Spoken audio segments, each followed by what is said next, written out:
प्रधानमन्त्रीले संविधानको कुरा गर्नुहुन्छ तर संविधानको धारा 270 पटक पटक उल्लङ्घन गरिराख्नु भएको छ। नेपालको संविधान 2072 को धारा 270 ले फरक विचार राखेका राजनीतिक दलहरूको आस्था प्रचार प्रसारमाथि बन्देज लगाउन पाइँदैन, बन्देज लगाउने कानुन बनाउन पाइँदैन, नीति बनाउन पाइँदैन भन्ने छ र अहिलेको नीति तथा कार्यक्रममा त्यो धारा 270 को ठाडो उल्लङ्घन भएको हुनाले प्रधानमन्त्री ठुलो हो कि यो संविधान ठुलो, यसको जवाफ म प्रधानमन्त्रीबाट चाहन्छु। हस्, धन्यवाद। धारा 270 को कुरा गर्नु हो। आह्वान कसले गरेको थियो? चैत्र 15 गतेको त्यस वितण्डाको आयोजक को थियो? अहिले कोही माई बापै निस्किँदैन त्यो दिनको घटनाको। बेवारिस जन्माउने को? मातापिता को? पत्तो छैन। अहिले त तपाईँ हो भन्दा म त होइन भन्छ, तपाईँ हो भन्दा म त होइन, कोही पनि होइन, सबै निर्दोष छ। धारा 270 संविधान लेख्दादेखि संविधान जारी गर्दासम्म विभिन्न छलफलका चरणहरूमा र त्यसपछि संविधानको कार्यान्वयनको चरणमासम्म पनि संविधानको धारा 270 को कुरा जुन मान्यजीले उठाउनु भएको छ त्यसमा अभिव्यक्तिको स्वतन्त्रता होला। म विपक्षी आवाजलाई सम्मान गर्छु, त्यसकै लागि लडेको छु।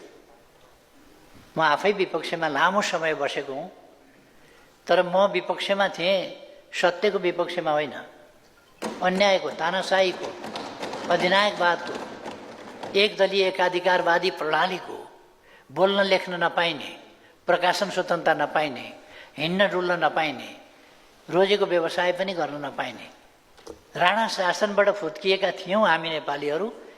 तर फेरि शाही चङ्गुलमा परेर तावाबाट फुत्किएको भुङ्ग्रोमा भन्छ नि, तावाबाट त हाम फालिएको थियो, भुङ्ग्रामा परिनु पर्यो। फेरि हामीले अधिनायकवादको हो त्यसको विरोधमा हामी लडेका थियौँ, बेठीका विरुद्ध लडेका थियौँ।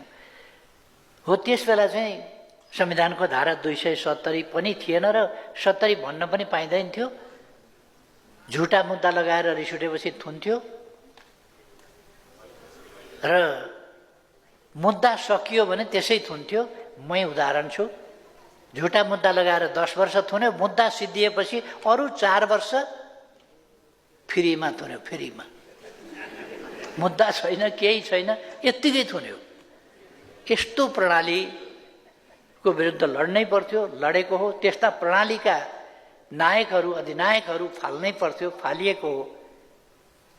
म निवेदन गर्छु त्यसका निम्ति हाम्रा मान्यज्यूहरू, युवा मान्यज्यूहरू, त्यसमा पनि नयाँ नवीन चेतनाका मान्यज्यूहरू कहाँ 1000 वर्ष पुरानो प्रणालीको सम्भाग भएर त्यसको वकालती गरेर धन्न कालोकोट लाउनु भएको छैन। म धन्यवाद भन्न चाहन्छु वकालतीका लागि।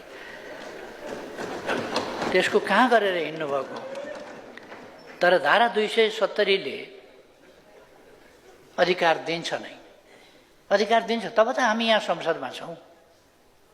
अधिकार पाइएन र हामी संसदमा छौँ।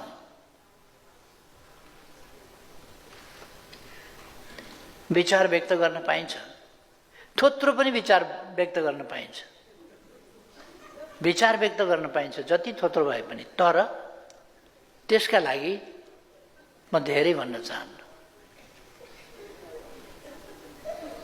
आह्वान कसले गरेको थियो? चैत्र 15 गतेको त्यस वितण्डाको आयोजक को थियो?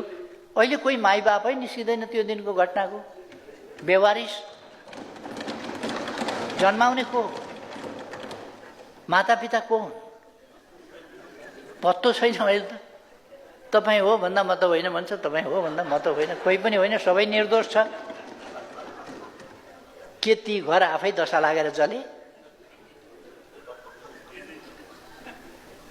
के ती घर आफै त्यो जडीबुटीको औषधि कारखाना दिक्क लागेर अब जल्छु भनेर आत्मदाह गरे हो? त्यसले त्यत्रो गरेको छ त मान्छे को हो? अब यो चाहिँ 270 ले भन्दैन, दिँदैन। यति मात्रै कुरा भने।